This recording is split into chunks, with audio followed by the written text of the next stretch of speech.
All right, boy, I haven't heard that in a while. What'd you say, Chris? That was from your senior year in high school? Senior year in high school came out about in April. Okay. Yeah, so I'm going to need an escort out. The scary music you guys are playing. I'm going to need somebody to walk me to a car. Halloween. Woo!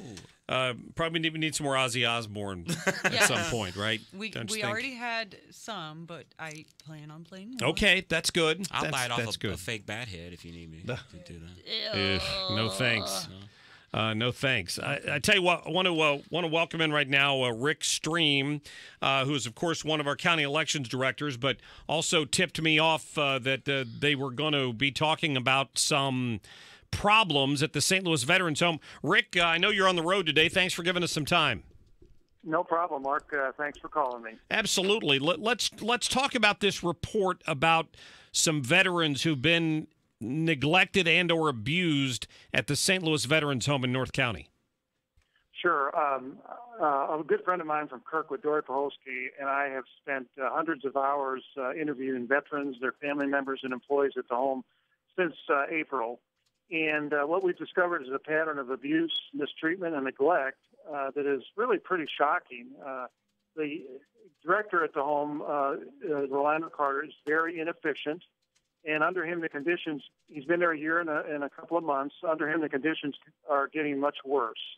And we have a lot of evidence that we presented last night at our press conference that documents the shocking abuse and neglect that's going on there. So who's to be held accountable for this? Well, Mr. Carter works for the Missouri Veterans Commission out of Jefferson City, which is General Larry Kay and Brian Hunt and Kim Packard. Those folks, they're paid people, and they oversee the operation of the 7 veterans homes in Missouri. The one in St. Louis County is the only one that we are involved in because we have done the interviews with those people. We're not talking about any of their homes, but that's the chain of command that goes up there. And Larry Kay and his staff are hired and fired by the Missouri Veterans Commission commissioners. There are 9 of those commissioners from around the state. So in terms of what happens next, at the very least, we need to make sure we're investigating what's going on here, but I'm guessing the commission's going to want to expand that and make sure these same problems aren't duplicated in any of the other homes. Well, we would hope that they're not. Again, we have no idea if they are or not. But our work was just with the St. Louis Veterans Home, right? And it's the largest of the homes in the state, and it's the only urban home too. But what we found was just, like I said, a shocking number of incidences that are occurring at the home: falls, burns, neglect for hours, dehydration, urinary tract infections, bed sores. They're not being bathed properly. Many reports are falsified. The prescription medication situation is really bad there. Blood and urine pooled under under wheelchairs. Hospital visits are like a revolving door. We believe there are premature deaths due to neglect. And basically, these are conditions that are being caused by a severe shortage of staff and trained staff, qualified staff. And the way they run the staffing there with forced overtime, there's no continuity of care. There's a lack of proper training, no mentoring of employees. There's poor oversight of staff. Mr. Rolando Carter, who's been, like I said, been there for 15 months, has really done a very poor job of managing the place. And now since we've started this reporting about this home to the MVC, he has basically turned on the employees and the veterans and their family members with threats and intimidation. So he's created a climate of fear at that home right now.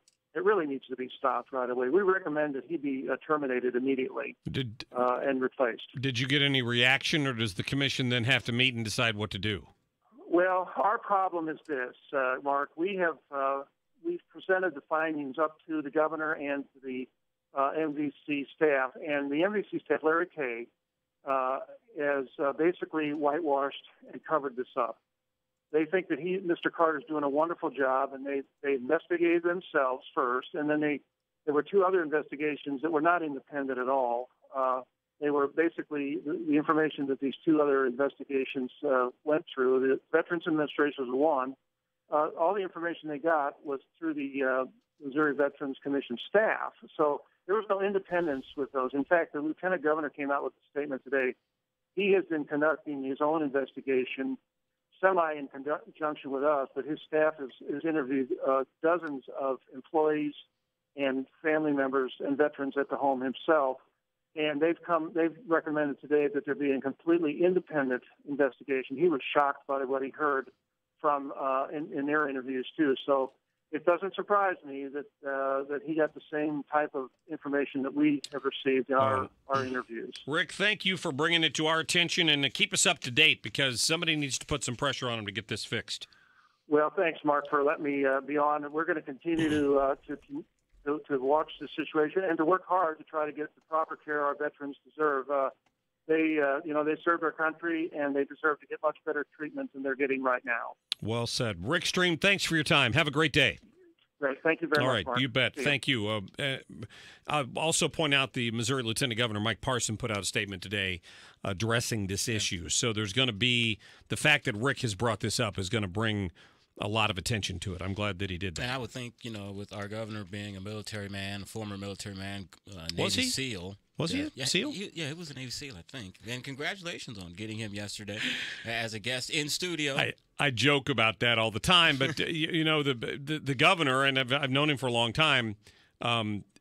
If he mentioned it once, he must have mentioned it 3 or 4 times because it's a regular part of how he answers questions. Yeah. Because if you talk about his duty to getting things done, well, he was a Navy SEAL.